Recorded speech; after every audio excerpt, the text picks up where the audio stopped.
Good evening friends, आज हम start करने वाले हैं कॉर्पोरेट अकाउंट्स का सबसे अच्छा topic which is known as amalgamation. सुनने में जितना खतरनाक है बोलने में उतना ही आसान है, करने में उतना ही आसान है, राइट। अगर मैं बीकॉम आप कह सकते हैं ऑनर्स की बात करूँ तो अप्रोक्स 10 to 12 मार्क्स का ही आएगा, राइट। और अगर बीकॉम पास की बात करूँ तो 15 मार्क्स का ही आना है। कई बार चॉइस में आ जाता है, कई बार विदाउट चॉइस, राइट। लेकिन कंपलसरी क्वेश्चन है, एग्जाम में आना है whether you are from SOL और you are from regular course, right. चलिए तो स्टार्ट करते हैं हमारा basic topic which is known as amalgamation.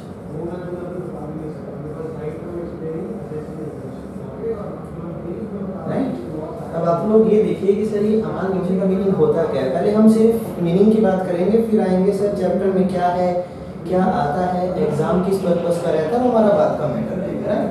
आ जाइए, तो हमारे पास सबसे पहले सर अमालगमेशन को जो अकाउंटिंग स्टैंडर्ड डील करता है दैट इज अकाउंटिंग स्टैंडर्ड 14, जिसको हम लोग AS 14 भी बोलते हैं, right. It means accounting standard 14 is related to amalgamation, right? Basically it relates to the accounting of amalgamation, right? सबसे पहले हम ये बात करते हैं सर amalgamation का मीनिंग होता है क्या।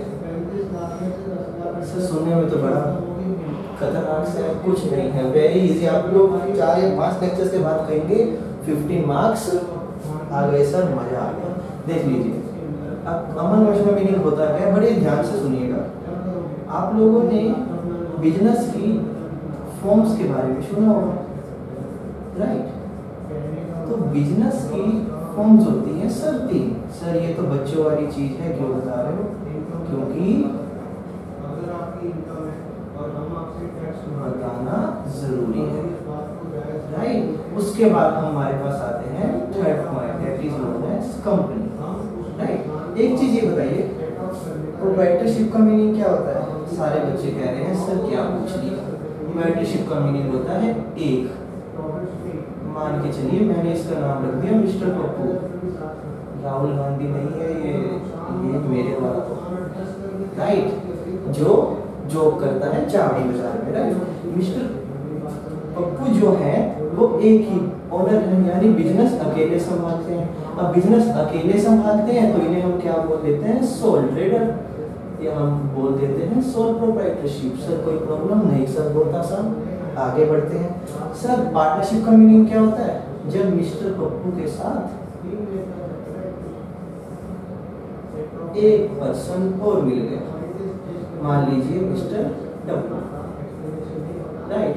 तो इन्होंने बिजनेस का नाम रख दिया पप्पू एंड डब्बू। कोई दिक्कत नहीं सर, इसको हम बोलेंगे पार्टनरशिप, ये भी हम पढ़ चुके हैं। अब सर अमालगमेशन में ये बताइए, सिंपल सी बात सुनिएगा। कंपनी एक है आपके पास टाटा लिमिटेड, सर बिल्कुल है। दूसरी आपके पास है मान के चलिए बाटा लिमिटेड। टाटा जो है वो नमक बनाती है, बाटा जो है वो क्या करती है? शूज बनाती है, राइट। अब थोड़ा सा आगे आ जाइए, बात करते हैं सर जैसे टप्पू और पप्पू जी मिले थे, क्या टाटा और बाटा नहीं मिल सकते? क्या टाटा और बाटा नहीं मिल सकते? क्या बिल्कुल। टप्पू और पप्पू ये दोनों इंडिविजुअल हैं, तो सर कंपनी भी तो आर्टिफिशियल पर्सन है, हम रीड कर चुके हैं, राइट। तो टाटा और बाटा मिलकर इन्होंने सोचा क्यों ना एक कंपनी बनाई जाए, टाटा। क्या बनाई जाए? टाटा बनाई जाए, राइट। टाटा ने सोचा कि सारे बिजनेस तो मैं कर ही रहा हूँ, एक शूज का बिजनेस में और कर लेता हूँ, राइट। तो इन्होंने एक कंपनी बनाई टाटा। कोई प्रॉब्लम? जी नहीं सर। अब सुनिए ध्यान से, जब एक सिंगल पर्सन ने बिजनेस किया उसको हमने बोला सोल ट्रेडर, राइट। और जब 2 लोगों ने मिलकर बिजनेस किया इसको हमने बोल दिया पार्टनरशिप। और जब कंपनीज में 2 कंपनीज मिल गई उसे पार्टनरशिप नहीं बोलेंगे, उसे हम बोलेंगे अमालगमेशन। चीज को समझे? जी सर। तो हमारा जो मेन एग्जांपल रहेगा आज का वो ये रहेगा which is known as Bata limited and Tata limited. तो ये जो हमारा पार्ट है इसे हम बोलेंगे क्या, इसे हम बोलेंगे अमालगमेशन। सर कोई प्रॉब्लम नहीं सर, बहुत आसान है ये।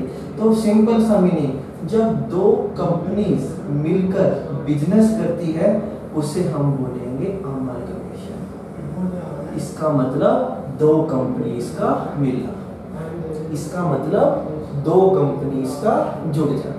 और जब दो कंपनीज जुड़ जाएंगी उसे हम क्या बोलेंगे, अमालगमेशन ऑफ कंपनीज। कोई दिक्कत नहीं सर। एक पर्सन मिला प्रोप्राइटर, दो मिले पार्टनरशिप। जब दो आर्टिफिशियल पर्सन मिलेंगे उसे हम लोग क्या बोलेंगे, उसे हम लोग बोलेंगे अमालगमेशन। Got it? कोई प्रॉब्लम? जी नहीं सर। तो बेसिकली दो कंपनियों के मिलन को क्या बोलते हैं, अमालगमेशन, राइट। चलिए तो हम आगे बढ़ते हैं। अब मेन मुद्दे की बात पर आते हैं, which is known as amalgamation का मीनिंग क्या होता है, एंड सेकंड वन अमालगमेशन का ट्रीटमेंट क्या होता है। जी सर। तो amalgamation basically AS14, very easy. तो हम बहुत ही रिसेंट एग्जांपल लेते हैं, सुनिए जरा ध्यान से। हमारे पास बहुत ही प्रैक्टिकल एग्जांपल, वोडाफोन किसके पास है सर, कुछ लोगों के पास है, बाकी सब जियो में कन्वर्ट हो चुके हैं, धंधनादर कर रहे हैं जिंदगी का। ठीक है सर। तो मान लीजिए वोडाफोन है, आइडिया है, जियो के आने के बाद इनको हो गई टेंशन। क्या हो गई, इसको भी हो गई टेंशन और इन भाई साहब को भी हो गई टेंशन। इन्होंने कहा जियो से कैसे लड़ा जाए, कोई दिक्कत नहीं। इन्होंने कहा हम कर लेंगे क्या, हम कर लेंगे अमालगमेशन।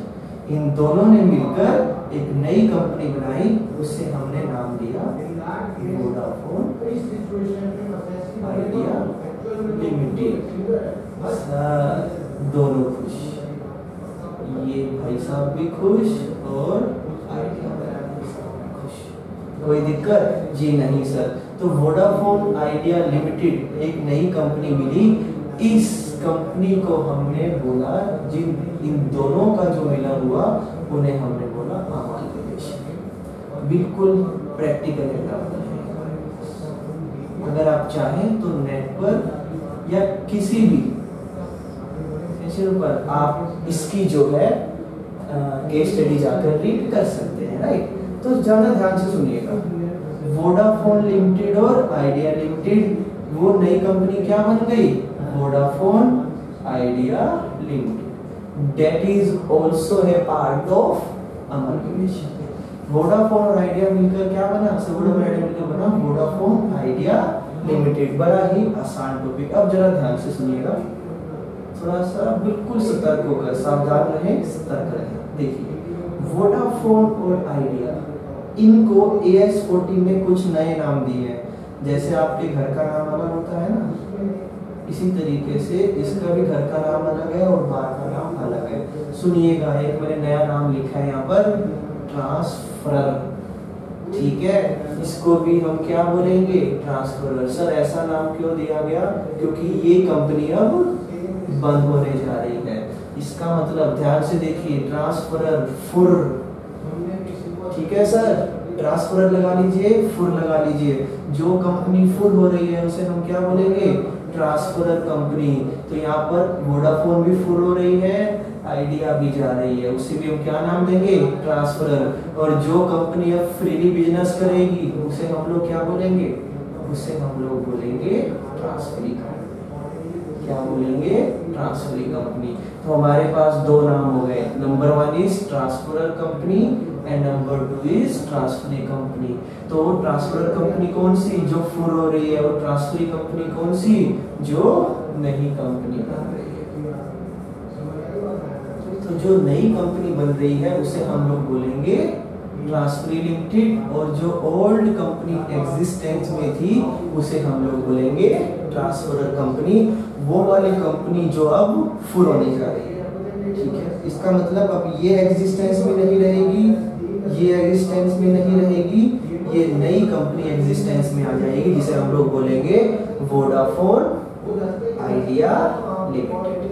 ठीक है sir, it is known as amalgamation. समझे या नहीं समझे? बिल्कुल। तो अब ये बताइए, जब दो कंपनीज गायब हो रही हैं और एक नई कंपनी बोल रही है, इस प्रोसीजर का नाम हो गया अमलगमेशन। सर कितनी बार बोलोगे ये नाम? जब तक आप लोगों को रटेगा, ठीक है। तो जब दो कंपनीज मिलती हैं नई कंपनी बनाने के लिए, उस प्रोसीजर को बोला जाता है अमलगमेशन। और ट्रांसफरर ये हो गई, ट्रांसफरर जो फुल हो रही है, एंड ये वाली कंपनी जो नई बन रही है, इसे हम लोग बोलेंगे ट्रांसफरी कंपनी, राइट। जो कंपनी अब बिजनेस करेगी, ये दोनों अब एग्जिस्टेंस में रहने वाली नहीं है। इनका ये अपनी माँ की भी कह सकते हो अंतिम सांस ले चुकी है, अब इसका जन्म हुआ, राइट। Vodafone idea limited. कोई दिक्कत नहीं सर। चलिए, तो अब हम नई डेफिनेशंस की तरफ चलते हैं। हमारा first and most important topic, आप ये भी कह सकते हो कि ये जो टॉपिक है ये इस चैप्टर की बैकबोन है, यानी कि रीढ़ की हड्डी। ये भी कह सकते हैं कि ये जो है, वो कहते हैं ना, तू शरीर है तो मैं आत्मा हूँ, तू पतंग है, वही शायरी वाली बात है जो सेंट्रल पार्क में होती है, उससे हम यहाँ पर जोड़ते हैं। जो सबसे बड़ी बैकबोन है इस चैप्टर की, that is known as purchase consideration। अब ये नया क्या आ गया? बस यही है जो कुछ है, परचेज कंसिडरेशन। परचेज का मतलब खरीदना, कंसिडरेशन का मतलब किसी भी पार्ट में कुछ भी पे करना। It is known as, simple सा कंसिडरेशन आपने फर्स्ट ईयर में पढ़ा होगा, something in return, right. Business law में भी इसका एक चैप्टर है, सेक्शन 2D होता है जो, उसमें क्या होता है? कंसिडरेशन। कंसिडरेशन का मीनिंग क्या है? Something in return. अगर आप लोग कुछ भी रिटर्न में देंगे, उसे हम लोग क्या बोलकर चलेंगे? Purchase consideration. सर बहुत आसान। सुनिए, इसका मीनिंग क्या है? वोडाफोन, वोडाफोन और आइडिया, अब ये दोनों जा रहे हैं, कहां पर जा रहे हैं?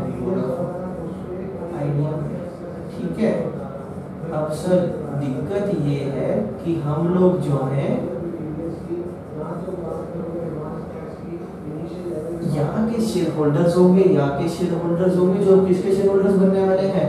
वोडाफोन आइडिया लिमिटेड के। थोड़ा सा ध्यान से सुनना, कंसंट्रेशन से, माइंड मत भटकने देना, पबजी में भी नहीं, टिकटॉक में भी नहीं, कहीं पर, राइट। वोडाफोन आइडिया ये अब नहीं रही, ये भी अब नहीं रही, लेकिन क्या इसके शेयर होल्डर्स बिना लिए मान जाएंगे? क्या इसके शेयर होल्डर्स बिना कुछ लिए बिक जाएंगे?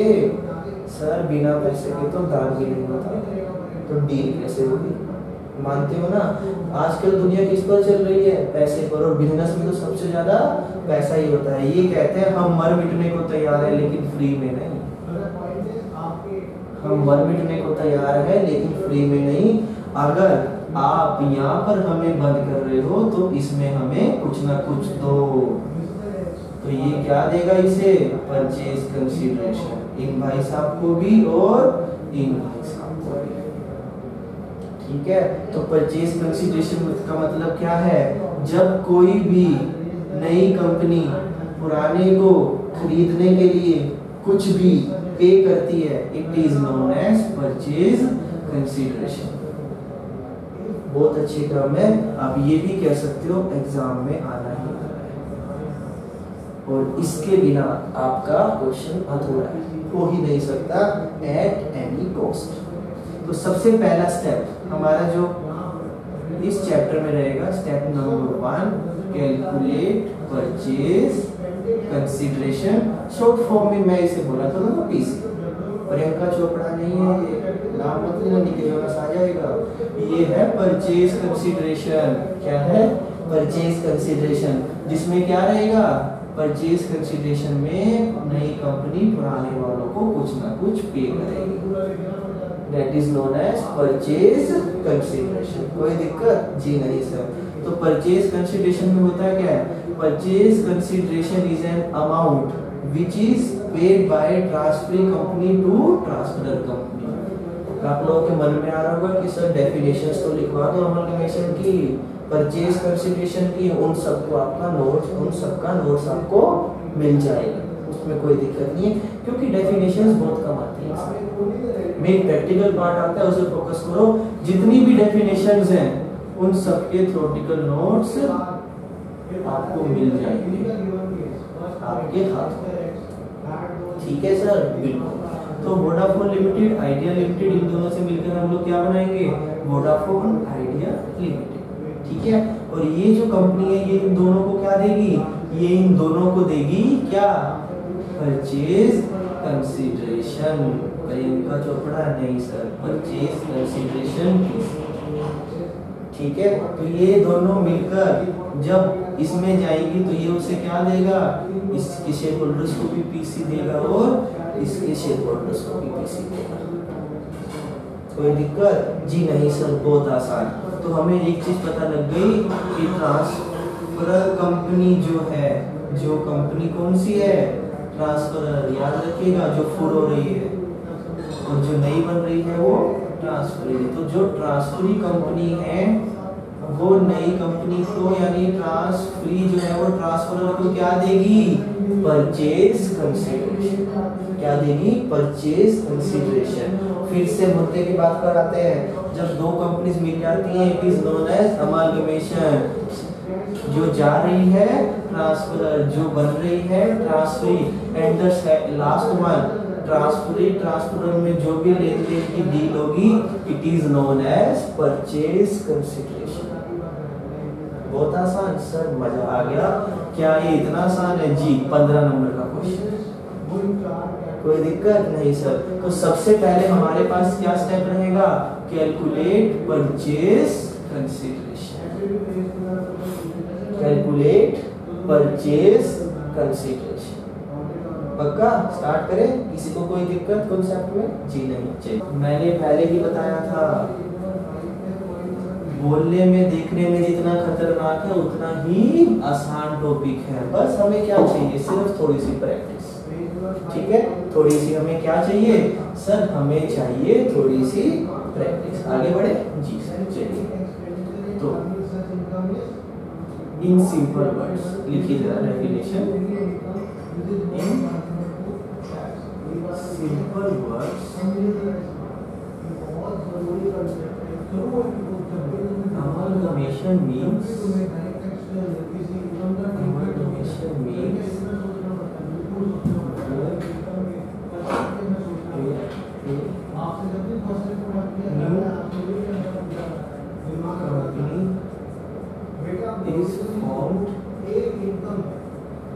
new company is formed by, अभी जरा समझिएगा, अभी समझाते हैं होता क्या है। बाय मर्जर या purchase of existing company. Purchase of existing company. Sir ये दो वर्ड आपने और दे दिए, कोई बात नहीं, कल बात करेंगे, आज इसकी बात हम लोग नहीं करेंगे। तो इन सिंपल ऑपरेशन मीनिंग क्या होता है? जहाँ पर एक नई कंपनी बनती है बाय मर्जर या परचेज ऑफ एग्जिस्टिंग कंपनी या फिर एग्जिस्टिंग कंपनी। दो को मिलकर भी बन सकती है और कोई एक भी मिल सकती है दूसरी। दोनों ही किसका पार्ट रहेगा? अमलगमेशन। जी कोई दिक्कत? जी नहीं। तो अमलगमेशन मतलब क्या है? जहाँ पर एक नई कंपनी फॉर्म होती है बाय मर्जर या परचेज ऑफ एग्जिस्टिंग कंपनी या फिर company. Right. Consideration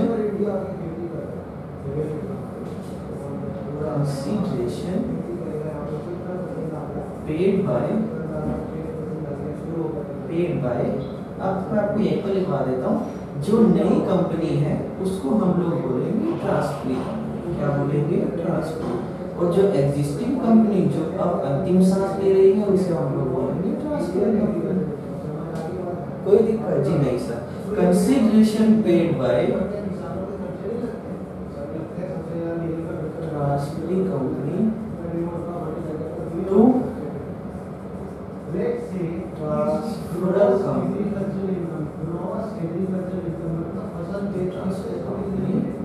is known as purchase consideration। ठीक है, कोई दिक्कत? जी नहीं सर। तो नंबर 1 अमलगमेशन क्या होता है, एंड नंबर 2 परचेज कंसीडरेशन क्या होती है, जो amount paid by transferring company to transfer company. Yes sir, कोई दिक्कत जी नहीं। तो इसे हम लोग क्या बोलेंगे, इसे हम लोग बोलकर चलेंगे परचेज कंसीडरेशन। ठीक है, कोई दिक्कत जी नहीं सर। आगे बढ़ाएं। अब हमारे पास इस चैप्टर में क्या क्या होगा, लिखिए स्टेप्स टू सोल्व क्वेश्चन। मुद्दे की बात सर, हमें ये बताइए क्वेश्चन में हमें क्या करना है। सबसे पहला स्टेप आपको लेकर चलना है, that is calculate purchase calculate purchase consideration. Second, prepare ledger और make journal entries in books of transfer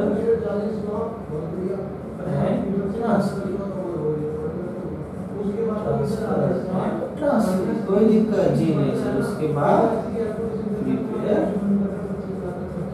balance sheet new company.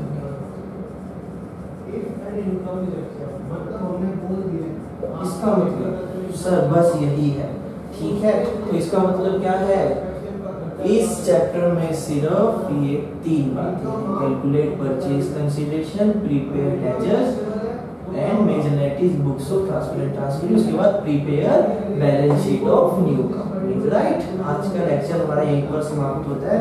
तो इतना पता चल जाता है, सबसे पहले हम लोग क्या सीखेंगे, परचेज कंसीडरेशन, उसके बाद जर्नल एंट्री। अगर जर्नल एंट्रीज बन गई तो लेजर में कोई दिक्कत नहीं, and second is balance sheet. ये बैलेंस शीट कैसे बनेगी, वही जो हम लोग कंपनी के केस में बनाते हैं, as per schedule 3 of companies act 30। ठीक है, चलिए, तो ये हमारे स्टेप्स रहेंगे। हमारा नेक्स्ट लेक्चर किस पर रहेगा, परचेज कंसीडरेशन पर, उसके बाद जर्नल एंट्रीज पर, and next lecture is prepare. फिर हमारा एक फुल फ्लैश क्वेश्चन बन जाएगा जो रहेगा 50 में। ठीक है, कोई दिक्कत जी नहीं सर। चलिए, तो आप हम अपना लेक्चर यहीं पर खत्म करते हैं, और याद रखिएगा कल हमारा टॉपिक है परचेज कंसीडरेशन। जो रेगुलर वाले बच्चे हैं उनके पास जेआर होगा, डीके गोयल होगी, वो ला सकते हैं, और जो एसओ वाले बच्चे हैं उनको मैं नोट्स दे दूंगा। अगर बुक है तो बहुत अच्छी बात है, राइट, वरना मैं आप लोगों को नोट्स दूंगा, और उन नोट्स में आपको इन सब के मेथड सब मिल जाएगा। ठीक है, okay, bye bye, have a nice day.